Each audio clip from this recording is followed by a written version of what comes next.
Yes, so what's up everybody? Mimi ni Moses Raphael ambaye nakuletea kipindi cha Jifunze kutoka hapa MTV Tanzania. Hapa leo tulikopo tuna swali ambalo nitakupa majibu yake moja kwa moja.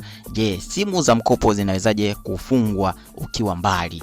Nataka ufahamu ama ujifunze kwamba simu za mkopo zinafungwaje wakati ukiwa mbali. Tunafahamu kuna simu ambazo zimeingia sokoni hasa hapa nchini kwetu, kwa mfano zile simu za Samsung A series fulani hivi zimekuwa kama simu maalum kwa ajili ya kufanya hizi shughuli ambapo zinawasaidia watu wengi kumiliki smartphone na kufanya mitikasi yao hapa nchini, au sio? So unajikuta umenunua simu zako simu umeinunua Dar es Salaam, alafu umeenda zako Mwanza, unashangaa simu yako inazimwa. Hii ni baada ya kutolipa kile kiasi ambacho ulikuwa unaambiwa kwa marejesho, iza kwa wiki ama kwa mwezi pia. So inakuaje? Na ushawahi kujiuliza kwamba inakuaje sasa mtu unaponunua simu yako kwa mkopo? Nisikilize kwa makini kwamba mtu unaponunua simu yako kwa mkopo, mara nyingi simu hiyo huwa imeunganishwa na mfumo maalum wa kampuni inayotoa mkopo.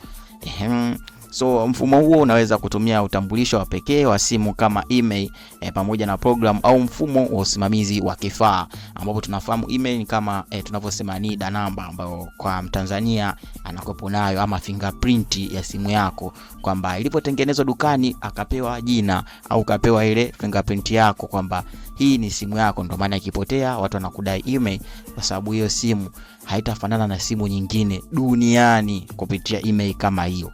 So na kitu kingine kwamba inawezekana ikawa imeunganishwa na programu ya usimamizi wa kifaa. Sasa hapa kwenye programu ya usimamizi wa kifaa kuna mambo mawili.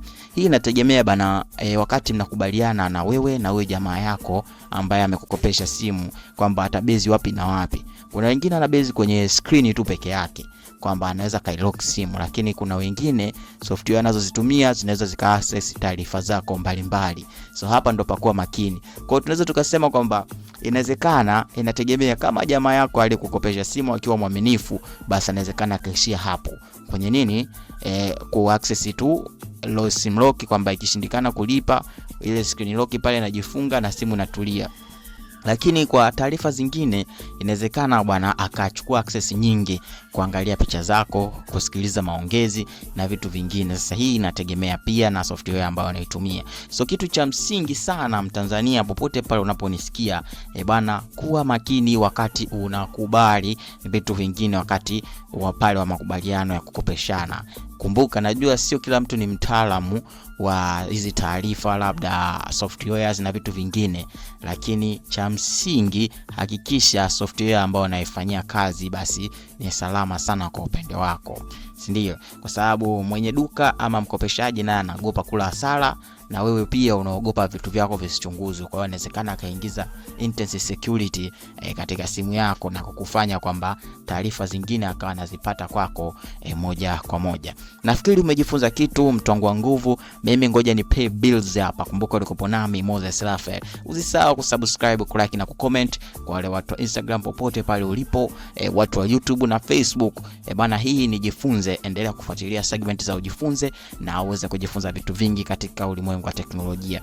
Kumbuka, simu za mkopo inawezekana ikapelekesha taarifa zako ama ikazuia. Sasa ikiwa kama umepata bahati mbaya ya huyo jamaa kuchukua taarifa zako kisirisiri, nitakupa njia. Kama unaifahamu, gonga kwenye comment, na kama unahitaji mimi nitakutumia DM kuona kuitest simu yako, je, inavujisha taarifa zako kwa yule mtu ambaye ulienda kukopa simu, ama pia itakusaidia pia simu unayotumia kama ulichukua kwa mtu sio mpya kutoka dukani, unaweza kaiangalia. Na pia kuna jambo lingine limekuja kichwani kwamba unawezekana ukawa na wasiwasi kwamba simu yako pia inawezekana ikavujisha taarifa eza kwa mzazi wako, eza kwa mtu ambaye upo naye kwenye mahusiano, aidha kwa ndugu zako, kama ulishaye kuishika ama ulishaye kumpatia simu yako aishike. Hivi vitu vyote vinawezekana. So kama unahitaji, ingia kwenye eneo la comment hapo, comment pale, alafu mimi nitakudm na hizo special number ambazo zinaweza kuingiza kwenye simu yako na kuangalia simu yako inavujisha taarifa zipi, na kama haivujishi ni namna gani ambapo unaweza kuzuia taarifa zako. Usisahau kufollow na kusubscribe kwa mara nyingine. Mimi ni Moses Raphael. See you there, na hii ni MTV Tanzania. Tutarejea hapa tena na zilizochenga kwenye viwanja vya michezo. See you soon.